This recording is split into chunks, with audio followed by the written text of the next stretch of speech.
Happy day. I got some profound stuff moving around in my head, so I had to write it down, and here it comes. Are you ready? Individualism. It's in our DNA. We're hardwired to make our own decisions. We want to make decisions. We know we will make mistakes, and I want to make a decision anyway. I want the freedom to do that, right? That's what I want. I do not want other people telling me what to do all of the time. My parents did that, and I deserved it. I needed it. I get it. I ain't a kid anymore. Let me kind of live my own life. As a group of people, though, who believe that you and me and all of us humanoids are too stupid to make our own decisions and that they should actually do it for us. It's true. I mean, it sounds too simple, but it really is true. To do this, they need to re-engineer and control through news outlets and other means, and liberals, we must stop them. Because that is the word liberal. Socialist, liberalism, stupidism is kind of all the same. Today it's all blended into one magic word, and of course that magic ain't so nice. It's not like Disneyland magic. It's liberal. That is the word. And it's a bad thing. It's a very bad thing, and we got to move fast forward and stop it. It's like a fire. And when a fire starts to go and the wind gets behind it, it is hard to stop. Liberalism is that.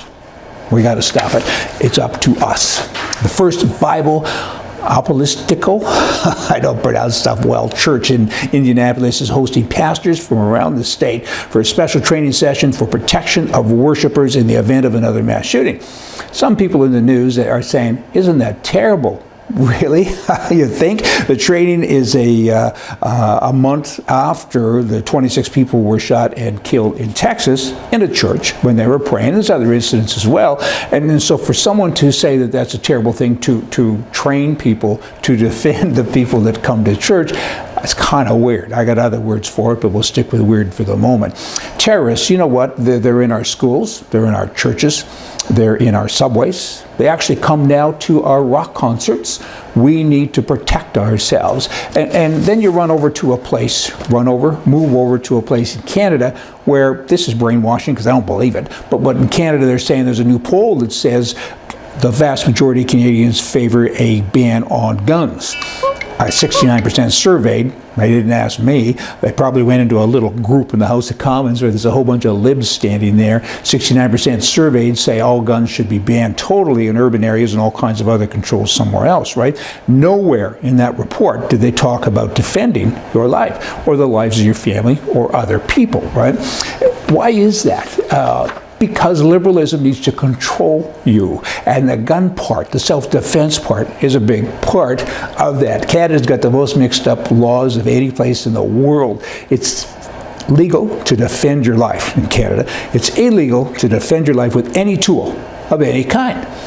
Okay? In my case, I couldn't even use my hands. Well, I would, of course, but because I'm a martial art guy, I've been doing that for 25 years. Legally, if I was to hit someone, that's a tool. Are you kidding me? I've been told that. And if you have a gun, of course, that's a bigger tool. If you use a broom or a baseball bat, you automatically will be sentenced to 3 years in jail. It's right. Look it up. I mean, it's so bizarre you can't even believe it, but it is true. The national, here's another thing, we'll see if I can pronounce this, reciprocatory for concealed carry, just passed the House committee and is expected now to receive a floor vote before the end of this year.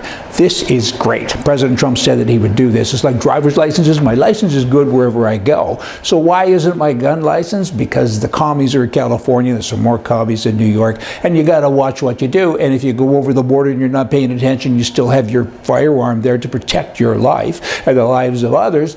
You could be put in prison. And there's all kinds of horror stories about that, right? Simply put now, this bill allows the common person to defend your life when you're traveling, and you don't have to look at the borders anymore unless you're going up to Canada, right?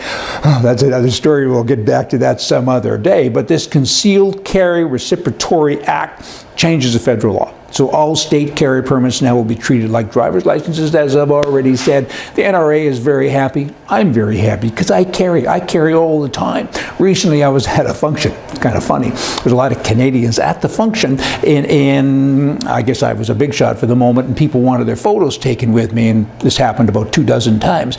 And often there was a couple, so the woman would be in the middle, kind of the thorn between the roses between the thorn, something, and her husband would be on the other side. So she would put her arm around me when the picture is being taken. Of course, I carry back here and say, what is that? A lot of explaining to do that day. Hey, y'all, come back here tomorrow. We'll get more for you from the right. See ya.